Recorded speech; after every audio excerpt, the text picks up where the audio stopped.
So I've been teaching online for about 5 years now, and one of the things that I find is interesting is that I get bored with online teaching if I don't mix it up a little bit. And I want my students to not feel like they're doing the same old with their online classes. So they come in, they read, they do a discussion board, they do an assignment, and that's their class that week.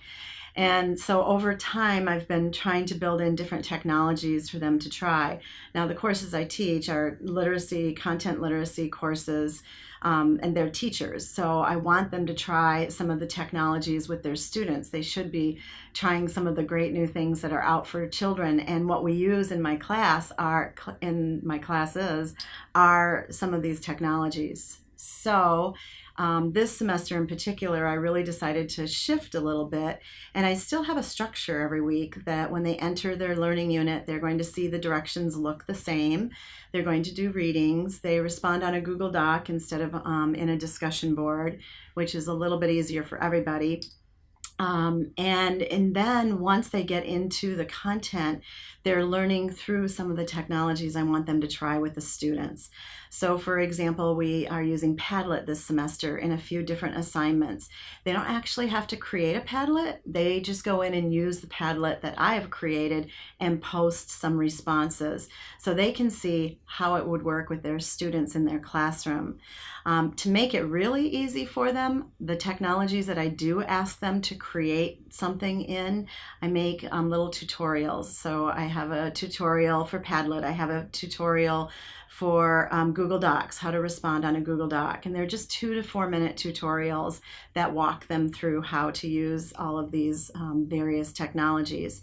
One that I'm trying this semester is called Some More. I have a big assignment in the class, and it's always been a little overwhelming to everybody, including me sometimes. And so what I did this semester, I broke it into 4 parts.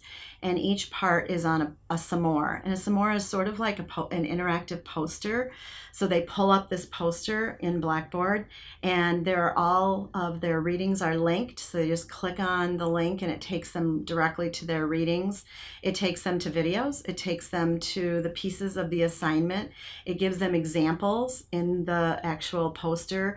So everything is contained. And it's been going really well. For the first time, this project is not feeling overwhelming to me, and I don't feel from feedback that it's feeling overwhelming to students. So that little piece of technology, Some More, really helped me figure out how to structure my assignment differently. And I've had 2 students email me that they're going to try some more with their children in the fall when they go back to school. So I've been using that. We use Weebly. We use something called Symbaloo, which is excellent to use with children. They use it for building their assignment. Then they can then see how it could work with their students. And many of my students usually do end up using that platform of Symbaloo. We also meet online with Google Hangout, which is a small group format, so that we can just sit and chat, and they can work on assignments that way together too. So it can feel overwhelming if you throw too much technology into a course, but what I'm finding is having the instructional piece there to support them with tutorials and showing them how it works with my examples really helps to pave the way.